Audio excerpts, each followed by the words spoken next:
Apocalipsis 14, versículos 14 al 20. Vamos a dar lectura a la palabra de Dios. Y dice la Biblia: miré, y he aquí una nube blanca, y sobre la nube uno sentado, semejante al Hijo del Hombre, que tenía en la cabeza una corona de oro, y en la mano una hoz aguda. Y del templo salió otro ángel, clamando a gran voz al que estaba sentado sobre la nube: mete tu hoz y ciega, porque la hora de cegar ha llegado, pues la mies de la tierra está madura. Y el que estaba sentado sobre la nube metió su hoz en la tierra, y la tierra fue cegada. Salió otro ángel del templo que está en el cielo, teniendo también una hoz aguda. Y salió del altar otro ángel que tenía poder sobre el fuego, y llamó a gran voz al que tenía la hoz aguda, diciendo: mete tu hoz aguda y vendimia los racimos de la tierra, porque sus uvas están maduras. El ángel arrojó su hoz en la tierra, y vendimió la viña de la tierra, y echó las uvas en el lagar de la ira de Dios. Y fue pisado el lagar fuera de la ciudad, y del lagar salió sangre hasta los frenos de los caballos, por 1,600 estadios. La cifra 1,600 estadios, a los que les interese, equivalen a 320 kilómetros. 320 kilómetros ensangrentados. Desde luego que está hablando de la guerra del Armagedón. Muy bien. Una de las verdades más grandes que la Biblia nos presenta es que Dios nos creó con un libre albedrío. No nos creó robots, nos creó como personas, como agentes morales responsables de nuestras decisiones. Cada decisión que tú tomes, cada decisión que yo tome, es para bien o para mal. Las decisiones que tomamos tienen consecuencias todas, para bien o para mal. Dios nos perdona el que tengamos o el que hagamos malas decisiones, pero las consecuencias y la cosecha de esas decisiones las tenemos que recoger. Dios nos perdona el pecado, pero la cosecha, repito, la tenemos que recoger. Una muchacha se embaraza fuera del matrimonio y le pide perdón a Dios por el pecado de fornicación, por el cual está embarazada. Dios la perdona, pero va a cargar con su paquetito. Va a perder la escuela, va a tener que salirse de la escuela, va a ser objeto de burla, de vergüenza durante algunos meses. En fin, ¿verdad? Las consecuencias las va a tener que pagar. Y muchas veces las consecuencias duran años. Hay personas que han pecado tan fuerte que todavía tienen 4 o 5 años recogiendo cosecha de su pasado. Ya Dios los perdonó, pero las consecuencias produjeron cosas tremendas que tenemos que recoger. Entonces la Biblia nos muestra que al final de la historia humana habrá una cosecha de parte de Dios. Ahorita nosotros vemos el mundo depravado, telenovelas inyectando veneno, así veneno puro a los hogares, infectando los matrimonios, infectando a los jóvenes, haciéndonos creer que lo que vemos en las telenovelas o en el cine o en las revistas es la vida o es la realidad y que así podemos nosotros vivir también. El mundo ya está ahorita casando hombres con hombres, mujeres con mujeres, etcétera, etcétera. Bueno, el mundo se encuentra en una depravación donde Dios está enojado con nosotros. Y por eso tsunamis, la naturaleza se vuelve contra nosotros, problemas, terremotos, huracanes, tifones, inundaciones, y nos preguntamos, ¿por qué Dios? ¿Por qué? Por lo que hemos hecho. Todo lo que nosotros estamos sembrando en los años pasados y sembramos, lo estamos recogiendo en la generación que nosotros estamos viviendo. Por eso es tan importante comenzar a sembrar la buena semilla. El Señor Jesucristo, de acuerdo a la Biblia, va a regresar a meter una hoz. Esta ilustración es usada porque si tú fuiste ranchero, conoces algo de las granjas, se recoge siempre y con una hoz, es como una hoz, como un cuchillo en forma de medio círculo, filosísimo, que le haces así, tiene un mango y comienzas a cortar la cosecha. Entonces Dios va a venir y va a comenzar a cortar la cosecha y va a comenzar a separar la cizaña del trigo hasta que Él regrese. Van a recoger todos los que creyeron en Él las bendiciones de Dios. Y todos los que creímos en Cristo en ese tiempo vamos a saber que valió la pena haber creído en Cristo. Valió la pena haber abandonado el pecado. Valió la pena haber sido honesto en nuestros negocios. Valió la pena los sacrificios que hicimos por Cristo y valió la pena la persecución que muchos sufrimos por causa de Jesucristo. Cuando Él regrese al mundo, el mundo sabrá que Él es Dios. Sin embargo, para otros, y ojalá que no sean muchos de ustedes que nos ven, será demasiado tarde, porque su regreso ya no es para salvar. Él viene para juzgar y para condenar a los impíos. Ya su gracia fue en la cruz, vino como Salvador, no vino para condenarnos. En su segunda venida, Cristo viene a juzgar a los vivos y a los muertos, a darles a aquellos que lo merecen precisamente las consecuencias de sus pecados. Veamos en primer lugar en el versículo 14 de nuestro pasaje, que es el mismo Cristo, el Hijo del Hombre, quien va a recoger la cosecha. Miré y he aquí una nube blanca. Sobre la nube uno sentado semejante al Hijo del Hombre, que tenía en la cabeza una corona de oro y en la mano una hoz aguda. En el Evangelio de Juan, capítulo 5, el Señor Jesucristo dijo estas palabras al mundo antes de morir. Juan capítulo 5, versículo 24.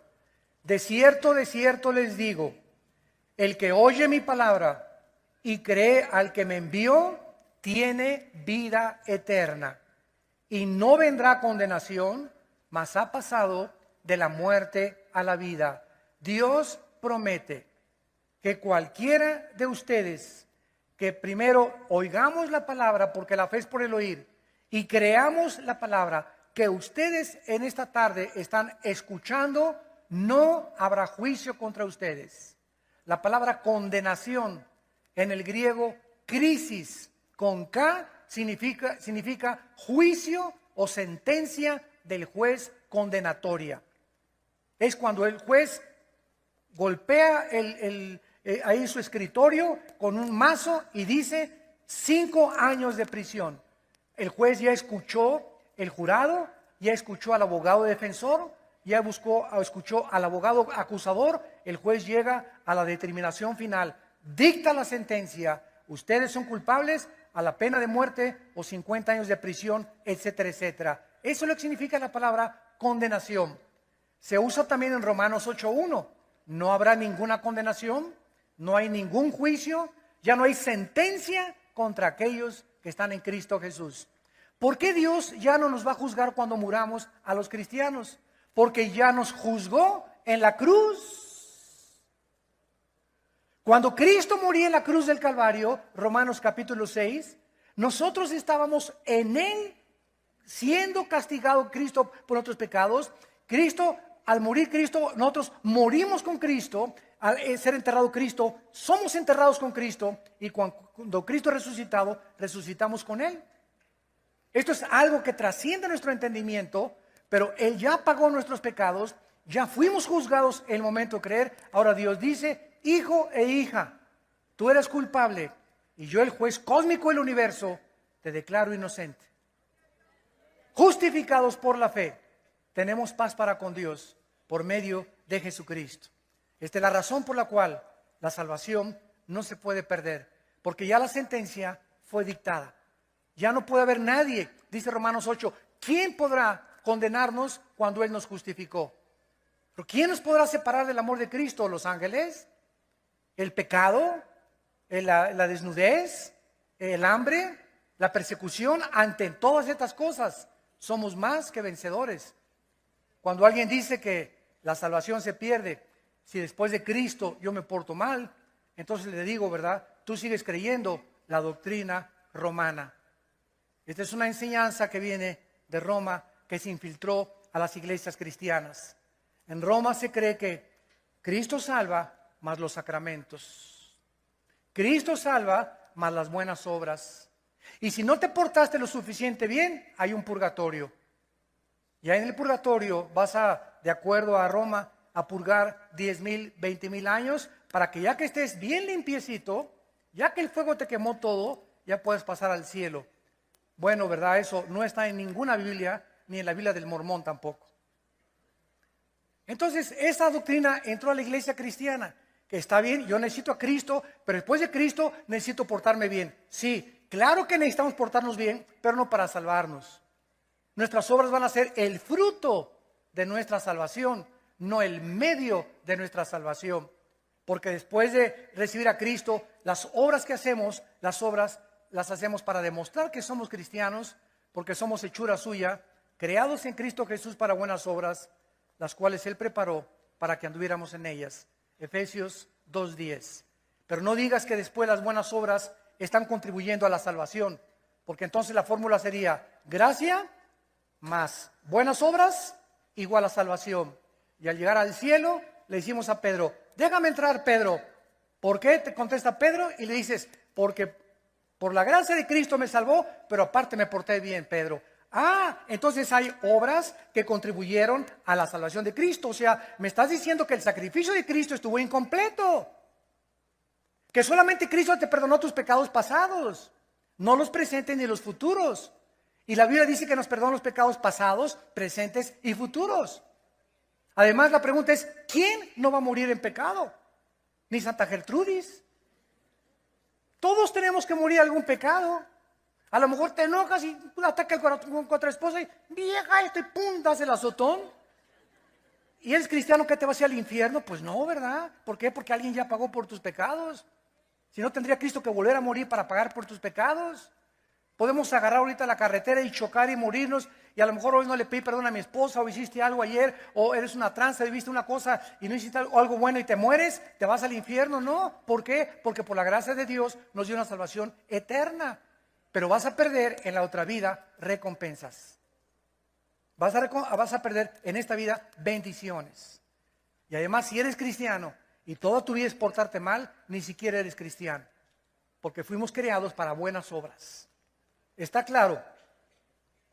Más les vale. Bueno, aquí en Juan capítulo 5, Cristo está diciendo claramente que no hay juicio, sino que hemos pasado tiempo pretérito de muerte a vida. Una vez que ya somos sellados con el Espíritu Santo, ya no puedo perder la salvación, ya no puedo regresar a la muerte otra vez. El sello del Espíritu no se me puede quitar y me regreso a la muerte y no, mejor me arrepiento y otra vez vuelvo a nacer de nuevo. Digo, por favor, ¿verdad? Bueno, no vamos a discutir esto mucho tiempo, pero es importante aclararlo. Y Cristo dice aquí en el versículo 25, de cierto les digo, viene la hora. Y ahora es cuando los muertos oirán la voz del Hijo de Dios, y los que la oyeren vivirán. Porque como el Padre tiene vida en sí mismo, así también ha dado al Hijo el tener vida en sí mismo, y le dio autoridad de hacer juicio por cuanto es Hijo del Hombre. Esta autoridad que el Padre le delega al Hijo de hacer juicio, la encontramos en nuestro pasaje de Apocalipsis capítulo 14. Vi al Hijo del Hombre que en la cabeza con una corona de oro y en la mano una hoz aguda. Veamos en Mateo capítulo 13, la parábola que Cristo describió acerca del juicio final y la cual está llena de una profundidad increíble de la forma como Dios opera. Porque en esta parábola que Cristo nos describe, vemos claramente toda la historia del mundo hasta nuestros días. En el capítulo 13 de Mateo, versículo 24, Cristo les da una parábola. El reino de los cielos es semejante a un hombre que sembró buena semilla en un campo, en su campo. Mientras dormían los hombres, vino el enemigo y sembró cizaña entre el trigo y se fue. Cuando salió la hierba, dio fruto y apareció entonces también la cizaña. Vinieron los siervos del padre de familia y le dijeron: Señor, ¿no sembraste buena cizaña en tu campo? ¿De dónde, pues, tiene cizaña? Él les dijo: un enemigo ha hecho esto. Los siervos le dijeron: ¿quieres pues que vayamos y la arranquemos? Él les dijo, no sea que al arrancar la cizaña, arranquen también el trigo. Antes de seguir adelante, vemos que Cristo escribe, el campo es el mundo. Y Cristo vino del cielo como un sembrador a sembrar, y la semilla que es la palabra de Dios. Cuando Cristo hablaba, estaba saliendo poder espiritual. Había poder, sus palabras eran vida y eran espíritu. Las gentes que recibían las palabras de Cristo y abrían su corazón, entraba la semilla. El corazón es la tierra. En Marcos capítulo 4, en la parábola del sembrador. Y al recibir tú la semilla, la palabra de Dios, viene la semilla y dentro de tu corazón es plantada, y a través de la lectura de la Biblia, después de que recibes a Cristo, la Biblia es el agua que la riega, comienza dentro de ti a crecer el tallo, las hojas y finalmente el fruto, hasta hacernos un grande árbol, hasta convertirnos en guerreros y en gigantes de Dios. Pero esta es la ilustración del nuevo nacimiento. Entonces, al mismo tiempo que Cristo vino a sembrar y hablarnos palabras de vida y de bendición, Satanás tiene el derecho legal de también usar a los cantantes de rock, Lady Gaga, tu madrina, a los brujos, telenovelas, radio, maestros, ateos, Nietzsche, Jean-Paul Sartre, Freud, Carlos Marx, Carlos Sagan, enemigos del cristianismo, enemigos de la Biblia, que avientan y escupen su semilla, su cizaña. Y si tú le abres el corazón a Marx, si tú le abres el corazón a Freud, si tú le abres el corazón a Nietzsche, si tú le abres el corazón al Dalai Lama, etcétera, etcétera, y no le abres el corazón a Cristo, cualquier otra semilla fructifica en el vacío de tu corazón. Porque nuestro corazón no puede permanecer neutral. Tenemos que decidirnos a qué amo queremos servir. ¿A quién le quieres creer? ¿A quién quieres oír? Yo recuerdo hace muchos años cuando estudié la vida de Buda y de Zoroastro y de Mahatma Gandhi y de Marx y de Freud y de Nietzsche y de Sartre y de Ingersoll y de Bertrand Russell y de todos esos enemigos del cristianismo, y vine a la Biblia y oí que Cristo dijo: yo soy el camino, la verdad y la vida. Yo soy la resurrección. Yo bajé del cielo para darte vida y vida eterna. Llegó un momento en que dije: ¿a quién quiero seguir oyendo? A todos estos hombres. Ninguno de ellos murieron en la cruz por mí. Ninguno dio su vida por mí. Todos eran hombres como yo. Pero aquel que bajó del cielo y dijo que era Dios en la carne, me da la oportunidad de creer en Él. Y hace 33 años yo decidí creerle a Jesucristo. Pero el mundo está sembrado con la cizaña y con el trigo. Los discípulos, recibiendo esta parábola, inmediatamente le dijeron a Cristo: vamos a arrancar entonces nosotros la cizaña.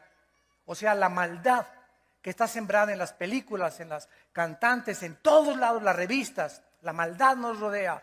Estamos en un mundo contaminado. Hay un contagio espiritual de maldad. Tus vecinos, tus amistades, tus amigos, todos están infectados con lo que se llama el pecado. Y los discípulos querían arrancar la cizaña y Cristo les dijo: no lo hagan hasta el tiempo de Apocalipsis 14, que estamos estudiando, el tiempo de la cosecha. ¿Por qué Cristo nos dice que no podemos acabar con la maldad? En México ahorita se ha desatado una guerra contra la maldad, ¿verdad? Pero es una guerra y podemos agarrar, y gracias a Dios, y bendecimos a nuestro presidente, y no importa el gobierno que tengamos, tenemos que orar por ellos, ¿verdad? Y hemos agarrado quién sabe cuántos capos, etcétera, etcétera, pero nunca va a dejar de haber maldad en el mundo. Le cortas la cabeza al dragón y saca otra cabeza. Acabas con Al Capone y sigue Johnny Hallyday. Y acabas con Johnny Hallyday y sigue Hitler. Y le cortas la cabeza a Hitler y sigue Saddam Hussein. En el mundo siempre habrá maldad hasta que Cristo regrese. Él va a acabar y a separar los cabritos de las ovejas. Entonces, no nos manda Cristo, tengamos esto presente, Cristo no nos manda a acabar con la maldad porque no lo vamos a poder lograr nosotros. Cristo nos manda a sembrar la semilla. En el mundo de maldad, hablar palabras de vida, hablar palabras de bendición, el mensaje del Evangelio de la gracia de Dios, sembrar la semilla en el mundo entero para que entre el medio de la maldad nazcan los árboles de Cristo y podamos nosotros de esta manera separar los buenos de los malos. Hace muchos años he venido escuchando, desgraciadamente, esta opinión. Ojalá tuviésemos un presidente cristiano. Por la televisión, en muchos programas oigo, yo quisiera que tal país de Sudamérica tuviera un presidente cristiano. El otro día un predicador dijo, muchos de ustedes van a ser presidentes en su país, como si eso fuera la solución. ¿Y qué? Si tenemos un presidente cristiano, ¿qué? ¿Va a acabar ya, a terminar, va a ser México cristiano? Si Ecuador tiene un presidente cristiano, ¿va a ser Ecuador cristiano? Él necesitaría un presidente cristiano y toda la Cámara de Legisladores cristianos. Por favor, Virgen de los Remedios. Un solo hombre no puede hacer nada. No puede cambiar las leyes porque es una república, porque es una democracia. Entonces no es la solución, gracias a Dios que un presidente sea cristiano, pero no significa que sea un Mesías, ni que es la solución para el país, como muchos siguen insistiendo. Hay hasta pastores que conozco que están dejando el pastorado por lanzarse a la carrera política, de senadores o diputados o hasta la presidencia en países sudamericanos. Cuando no es más grande la influencia desde el púlpito que desde el gobierno, nosotros podemos desde aquí, desde el púlpito, tener más influencia con el mundo y cambiar más las cosas que teniendo un puesto político, donde no vas a cambiar nada, porque lo que cambia es el Evangelio de Cristo. Entonces tenemos que poner los pies en la tierra, tenemos que madurar, tenemos que ver la perspectiva que tiene Dios. No vamos a acabar con la maldad, pero tenemos nosotros que mientras vivimos sembrar la buena semilla. Y entonces seguimos leyendo, dice el versículo 30 de Mateo 13, dejen crecer juntamente lo uno y lo otro hasta la siega. No podemos, ni nos mandó Cristo acabar con la maldad, ni el mundo va a acabar, ni la iglesia va a conquistar el mundo, ni la iglesia va a establecer el reino de Dios. Hasta que Cristo regrese, Él establecerá su reino físico milenial y Él terminará con la maldad. Mientras tanto, está creciendo la cizaña junto a nosotros y la tienes junto a ti y atrás de ti y al lado de ti ahorita en esta iglesia. Todas las iglesias cristianas del mundo, cristianas, son una mezcla. Nosotros y todas las iglesias cristianas, aquí en esta iglesia hay cizaña y hay trigo. Así que no te desilusiones, ni te decepciones. El hermano me transó, o el hermano me hizo, no era hermano, cámbiale el nombre. No era hermano, porque si fuera hermano, ¿verdad? Él te pagaría y se comprometería, etcétera, etcétera. Pero no creas que todos los que están aquí, puedes hacer negocios con ellos hasta que tú estés seguro de que son cristianos. Pregúntale a tu pastor si Juan Camanel, que te propuso un negocio, realmente vale la pena invertir con él en el negocio, porque aquí estamos infiltrados de cizaña y en todas las iglesias del mundo. Hay muchos de ustedes que han venido a la iglesia y no se han decidido, ni han cambiado su corazón, ni han transformado su vida, ni han dado fruto, y cuando venga Cristo meterá la hoz y serás cortado juntamente con los malos. Pero la iglesia es una mezcla de cizaña y de trigo. No todos tienen, ¿verdad? Todos, aunque tengan cara de San Patricio, Tadeo de Tadeo de las manzanas, no es realmente la cara que tú veas. Cuídense las apariencias. Tú tienes que tratar a una persona, a tu novio 6 meses, 1 año, a tu novia 6 meses, 1 año. No te confíes con la cara de angelito que tiene o de angelita que tiene. Tenemos que tener cuidado para hacer negocios, para tener amistades, porque la gente no es como la vemos. La gente se pone máscaras, porque hasta que tú realmente conoces a alguien sin máscara, como es, donde te puedes acercar con él, confiar con él, depositar tu confianza en él, sabes que no te ha defraudado, sabes que ha estado contigo en las buenas y en las malas, hasta ese momento tú sabes que esa persona es de tu confianza. No puedes antes confiar en nadie. ¿Por qué? Por la cizaña que está sembrada y disfrazada de trigo en medio de nosotros. Y dice Cristo en esta parábola, Cuando ya toda la gente se fue, versículo 36 de Mateo 13, les explica la parábola a Cristo. Y dice, despedida a la gente, vemos que los misterios de Dios no los puede entender la gente del mundo. ¿Verdad? La Biblia es para la familia de Dios, no para los vecinos. Si yo voy en la calle y me encuentro una carta, querido Chencho, me jates y te cuites y me dejates. Espérame, Chencho, bueno, esta carta no es para mí, es para Chencho. Está dirigida a Chencho. Entonces, la Biblia es una carta que Dios nos dejó a nosotros. Y viene la gente del mundo, no, esto no es para mí, no lo entiendo. Guerras, sangres, contradicciones, porque no es para ellos, por eso no lo entienden. Pero cuando entra el Espíritu Santo a nuestra vida, nos corre los velos, la venda de los ojos, y comenzamos a entender la Biblia poco a poco, y comienzo a entender que estas palabras, estas promesas, esta paz que me da estas palabras, son para mí, porque comienzan a hacer efecto en mí, comienzan a transformar mi vida, a cambiar mi vida, a llenarme de un amor que yo no tenía, de una paz que yo no tenía, porque esta carta fue escrita para mí, porque soy hijo de Dios. Esta es la razón, vuelvo a repetir, por la cual Cristo, cuando iba a explicarles la Biblia a los discípulos, despedía a la gente y se quedaba con ellos. Despedida a la gente, dice Mateo 13, cuando ya se fueron todos, acercándose entonces Jesús a los discípulos le dijeron, explícanos la parábola de la cizaña del campo. Respondiendo, él les dijo, el que siembra la buena semilla es el Hijo del Hombre. ¿Dónde está el Hijo del Hombre ahora? En el cielo y en tu corazón. ¿Correcto? Amén. Muy bien. Si está dentro de ti, ¿estás tú sembrando? Porque nuestra misión es sembrar. En otras palabras, ¿a quién en la última semana le has hablado de Cristo? ¿A quién le has compartido el mensaje de la gracia de Dios en los últimos 3 días? ¿A cuántas personas de tu oficina o de tu trabajo saben que tú eres cristiano porque te ven con la Biblia y en un momento les has dicho, déjenme leerles el Salmo 23? O permítame leerles este pasaje y explicárselos. ¿Lo has hecho?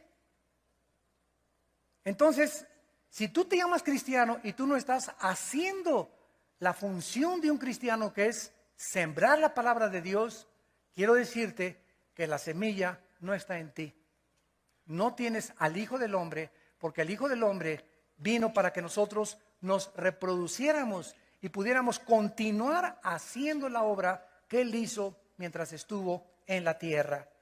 Entonces les dijo, el que siembra la semilla es el Hijo del Hombre, el campo es el mundo. No solamente aquí nuestra iglesita, no solamente Tlatelolco, ni Tlanepantla, ni México, ni el Estado de México. El campo es el mundo. Y nos mandó Dios influenciar el mundo. Pero yo no soy misionero, hermano. Yo no soy profeta, ni apóstol, ni maestro. Yo soy mecánico, carpintero, licenciado, doctor, etcétera, etcétera. La única forma en la que tú crees que puedes influenciar el mundo, aunque no tengas que ir al mundo, es ayudando a los que van al mundo económicamente con tus diezmos y ofrendas. ¿Por qué nosotros en Vida Nueva hemos ya llegado a más de 70 países? ¿Por qué tenemos ya misioneros en Chile, en Bruselas, Bélgica, en Denver, Colorado, en Jerusalén, en Italia? Gracias a ustedes.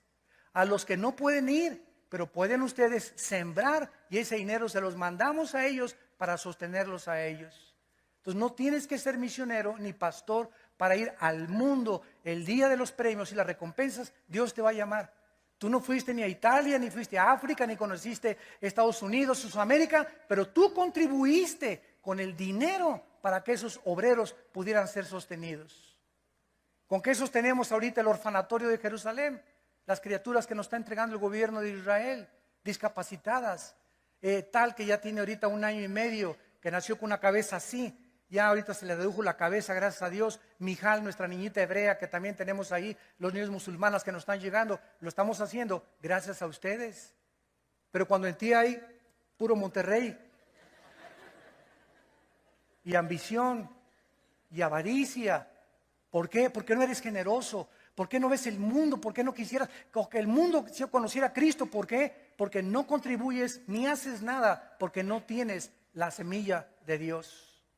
Si tú tienes la semilla de Dios, eres generoso, anhelas que por más que se pueda y lo más que pueda hacer, el Evangelio sea dado a conocer. El campo es el mundo entero. La buena semilla son los hijos del reino. Y la cizaña, los hijos del malo. El enemigo que la sembró es el diablo. La siega es el fin de ¿cuándo? Apocalipsis 14, ¿qué es? El fin de la humanidad. La siega, estamos en Apocalipsis 14, en la cosecha de Dios final. Es el fin del siglo, el fin de la era. Y los segadores son los ángeles. De manera que como se arranca la cizaña y se quema en el fuego, así será en el fin del siglo. Enviará el Hijo del Hombre a sus ángeles. Recogerán de su reino a todos los que sirven de escándalo o de tropiezo y a los que hacen iniquidad, y los echarán en el horno de fuego. Allí será el lloro y el crujir de dientes. Entonces los justos resplandecerán como el sol en el reino de su Padre. El que tenga oídos para oír, oiga. Regresamos a nuestro pasaje de Apocalipsis capítulo 14 y en penúltimo lugar, vemos nosotros pues que vienen los ángeles y comienzan a cosechar, comienzan a cortar toda la cizaña que está sembrada en el mundo. Y el hecho que ahorita Dios no acabe con la maldad no significa que no va a haber un tiempo en el que Dios terminará con la maldad. ¿Por qué Dios no se acaba con el diablo? ¿No te lo has preguntado? Una vez en un desayuno saliendo en el elevador, me acuerdo que se acercó un señor enojado. ¿Dios es poderoso? Sí, le dije. ¿Y por qué no acaba con el diablo? Dije, dele gracias a Dios porque comenzaría con usted. ¿No? Y se quedó así, pues ya no me pudo contestar, ¿verdad? Pues sí, o sea, aquellos que, ¿por qué yo no acabo con la maldad? ¿Verdad? Examínate, pues no te conviene que acabe todavía, sino que Dios es paciente, esperando que los hombres vengan al arrepentimiento. Entonces, el hecho que Dios todavía no acabe con la maldad y el hecho que parezca que la maldad está gobernando el mundo y dominando el mundo, no significa que no hay un día de la cosecha, que es el que estamos tratando en Apocalipsis capítulo 14 y el que trató Cristo en la parábola del sembrador. Dice entonces el versículo 17, entonces salió otro ángel del templo que estaba en el cielo, con una hoz, salió del altar otro ángel con poder sobre el fuego y llamó a gran voz al que tenía la voz aguda diciendo, mete tu hoz aguda, vendime a los racimos de la tierra, porque sus uvas están maduras. Dios está esperando, ¿qué cosa? La madurez del fruto de los buenos como de los malos. Porque cuando Cristo venga, va a haber todavía mucha gente que sobrevivió la persecución del anticristo y que son los que van a formar parte del milenio cuando Él venga. Nosotros vamos a regresar con Cristo con cuerpos glorificados, pero cuando Cristo regrese va a encontrar una tercera parte, de acuerdo a Zacarías capítulo 3, vivo aquí en el mundo. Y Zacarías 11 y Zacarías capítulo 7. La tercera parte de la humanidad se encontrará viva cuando Cristo regrese. Esos que están vivos van a pasar al milenio junto con nosotros y son los que van a encabezar la rebelión al final del milenio, los que no estaban todavía glorificados. Vemos pues en el versículo 15 que fue la cosecha de los malos, la tierra es cegada en el versículo 16 y en el versículo 17 viene entonces la cosecha de los malos. Versículo 19, el ángel arrojó su hoz, vendimió la viña de la tierra y echó las uvas en el gran lagar de la ira de Dios. Ya contestamos la pregunta, ¿por qué Dios no acaba con el mal en el mundo?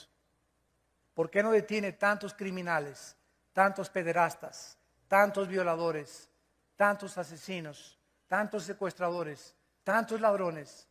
¿Por qué todos anhelamos dentro de nosotros que este mundo ya cambie? Todos anhelamos que venga la paz a nuestra República Mexicana. Todos anhelamos ya poder caminar en las calles tranquilos sin sentirnos amenazados.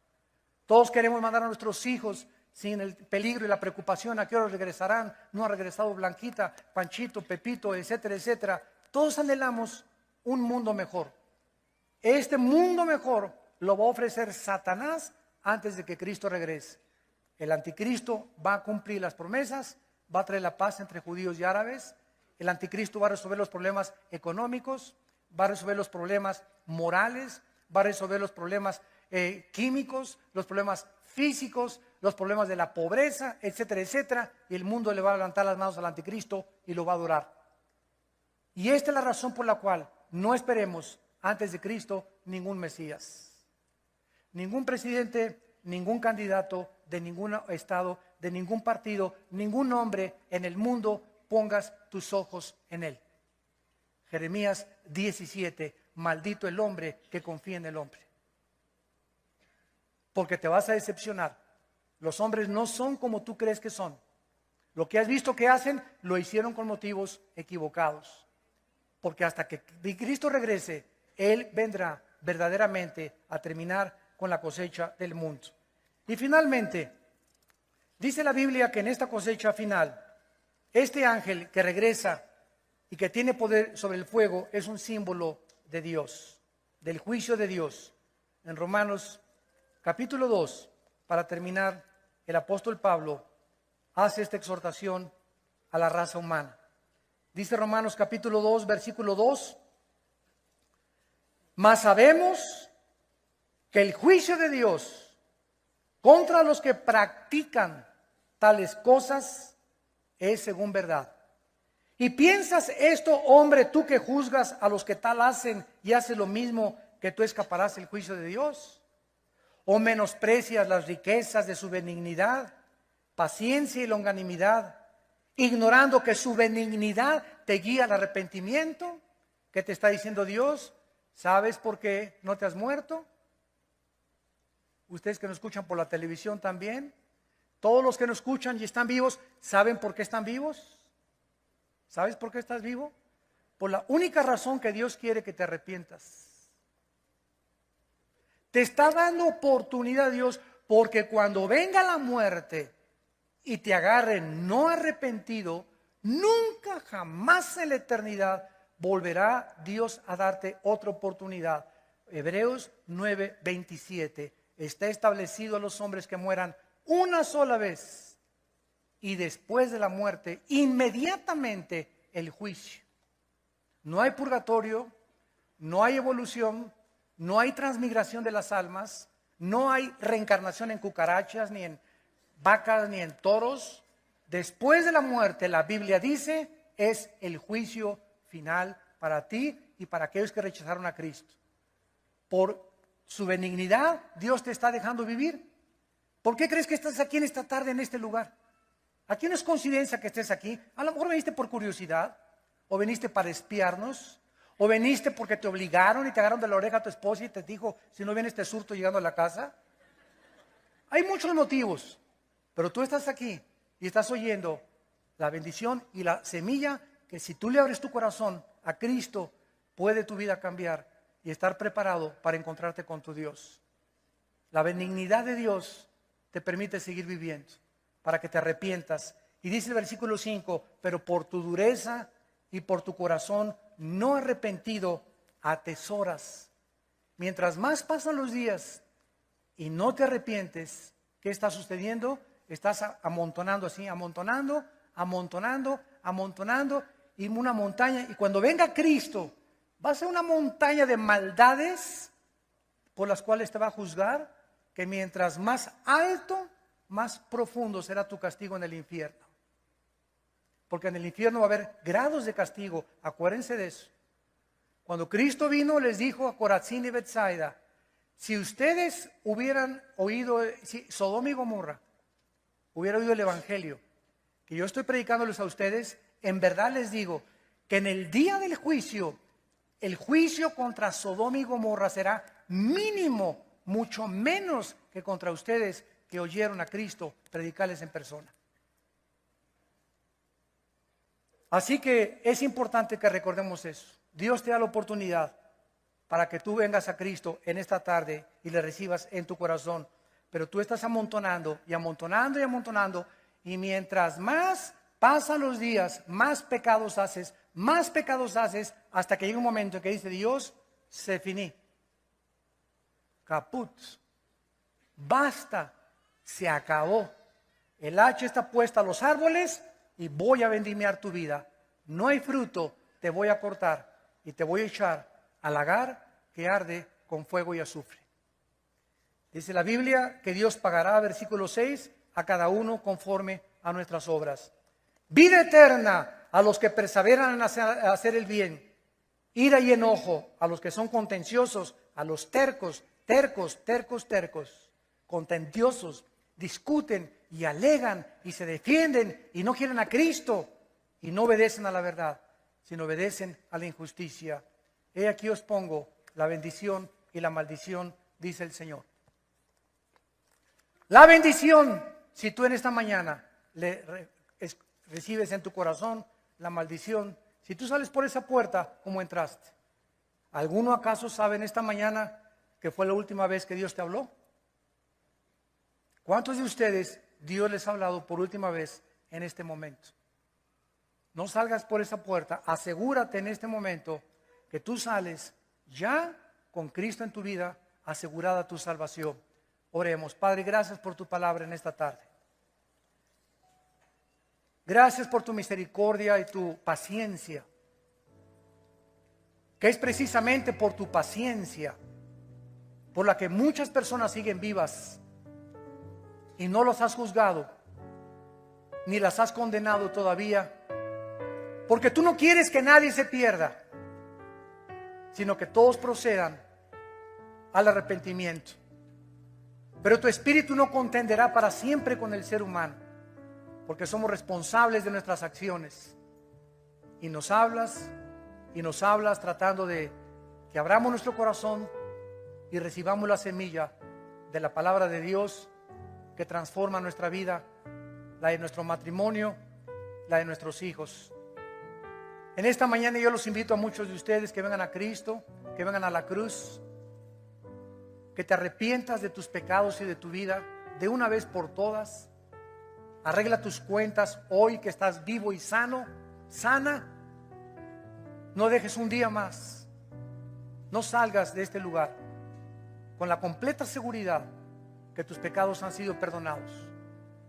Y si quieres aceptar a Cristo en este momento, ahí desde tu lugar, dile estas palabras: Señor, te pido perdón por mis pecados. Me arrepiento de todo corazón de mi vida y te pido, Señor, que entres a mi corazón. Recibo la semilla de la palabra de Dios, porque creo que en la cruz pagaste con tu sangre por ellos. Dame el poder de vivir para ti. En el nombre de Jesús. Amén. Vida Nueva para el Mundo se sostiene y propaga el mensaje de salvación de Jesucristo gracias a Dios y a tus donativos. Llevemos juntos el Evangelio de Jesucristo al mundo entero. Realizamos eventos, seminarios, congresos y diferentes programas para dar a conocer el mensaje de salvación y el poder de nuestro Señor, transformando y edificando vidas de mujeres, hombres, niños alrededor del mundo. ¿Qué pasa cuando decides hacer tu donativo? Aunque no puedas llevar la palabra personalmente a todo el mundo, de esta forma lo estás haciendo. Con tus donativos o aportaciones, estás sembrando y formando parte de lo que Dios está haciendo en su obra. Estás ayudando a traer luz a la oscuridad, paz al conflicto y esperanza a los que no tienen ninguna. Dona desde México.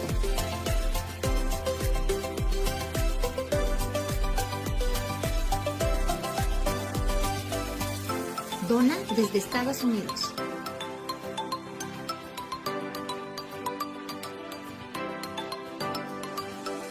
Para el resto de donaciones de otras partes del mundo, www.vidanuevaparaelmundo.org.mx/dona.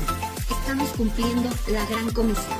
Por tanto, vayan y hagan discípulos a todas las naciones, bautizándolos en el nombre del Padre, del Hijo y del Espíritu Santo, enseñándoles que guarden todas las cosas que les he mandado.